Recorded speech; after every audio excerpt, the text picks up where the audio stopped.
Hi everybody, today's review is on the horror film The Shining. So the plot of this movie is this man named Jack Torrance, played by Jack Nicholson.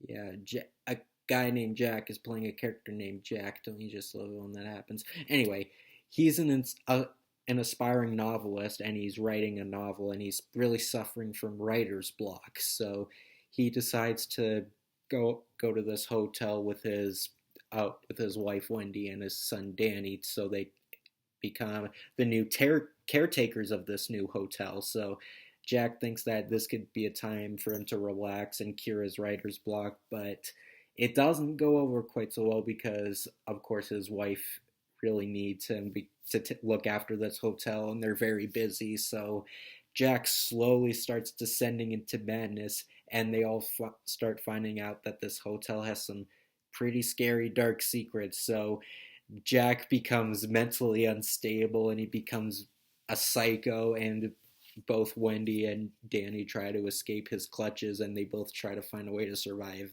being in this hotel. What can I say about this movie that hasn't already been said? It's a really good horror film.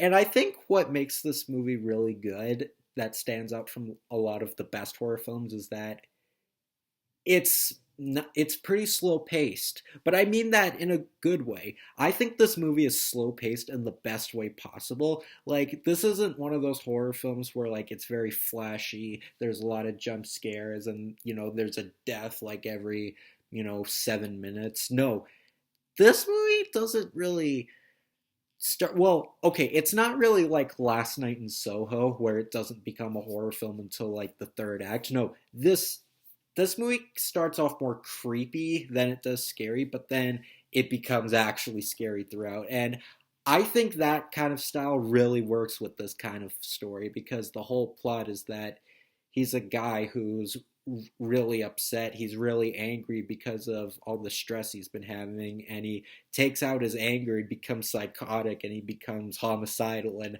yeah, that's really scary. I think that's a really scary idea for, you know, a scenario that a family could be put in. One of your family members is turning psychotic just because, he can't handle his job. He's struggling trying to take care of this rundown hotel, and he's lots of stuff is really impending his hobby of writing. So I think that's a really interesting idea. I mean, yeah, it's not the most creative idea for a horror movie villain, but it's at least it at least makes him have motivation. And I like how Jack just starts off as a normal guy. I mean, he does seem kind of creepy because, well, I guess Jack Nicholson has that smile, like, so you kind of think like, yeah, this guy gives you the creeps a little bit, which is funny because there actually is this other guy in the hotel who Danny kind of befriends, and it's funny. He kind of starts off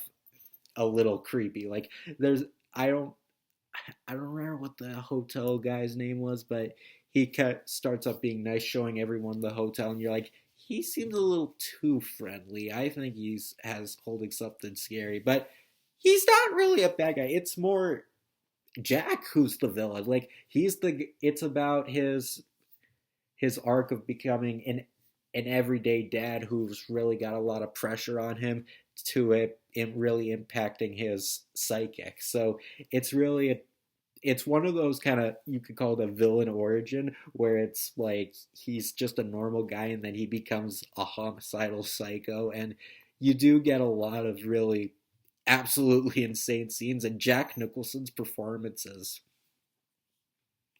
fantastic. I know Jack Nicholson, he was always I know he's retired now, so, which is a shame. He's a great actor. Jack Nicholson was always typecast as psychos and deranged characters and guys who have like creepy smiles, like.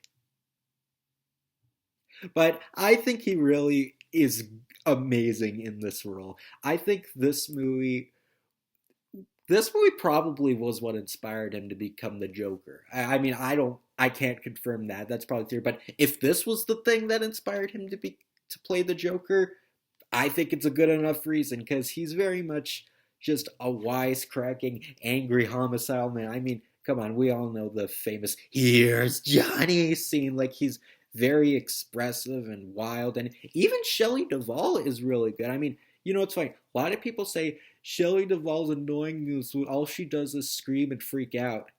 Okay, one, she doesn't only scream and freak out. She's not like Willie from Scott from Temple of Doom, where she just screams every 3 seconds. She only screams when she needs to. When she finds out that, Jack is becoming psychotic, of course she's going to scream. But I think she really sells it. I think Shelley Duvall does really good. I think she really feels believable seeing her husband turning against her and becoming psychotic. And even the kid who plays Danny, he is quite good. I mean, he doesn't really interact with his family a lot because in a lot of the movie he actually does kind of explore the hotel on his own. But even then he comes across some pretty scary stuff. So I like that. It goes to show that nobody is safe in this film. So The Shining's a really good film. I mean, yeah, it's a bit of you could call it a slow burner if you can't handle, building up to suspense, but I think it really works in that way. I think that's what makes it all the more scary because you're seeing a film that starts off with who you think is just a normal likable guy and then he becomes a villain. So I like that it does that, and that's a pretty scary concept in of itself. And I never read the Shining book. I mean, I've never even read really much of Stephen King's like actual full books. I've read some of his short stories, but I've never read a full book because his books are super long. They're like over 1,000 pages, and I'm like, yeah, I don't know if I could have the courage to read all that. But so I don't know how faithful this is to the book. I mean, I've heard Stephen King didn't like this film, which I mean, okay, it's an adaptation of his work. I'll give him the benefit of the doubt, but me personally, I think it's a really good horror film. I mean, if you like those kinds of films where horror movie villains are just starting off as normal guys, and you don't want to see the main villain be creepy throughout, and you like build up and suspense. I think this is a really good film to check out.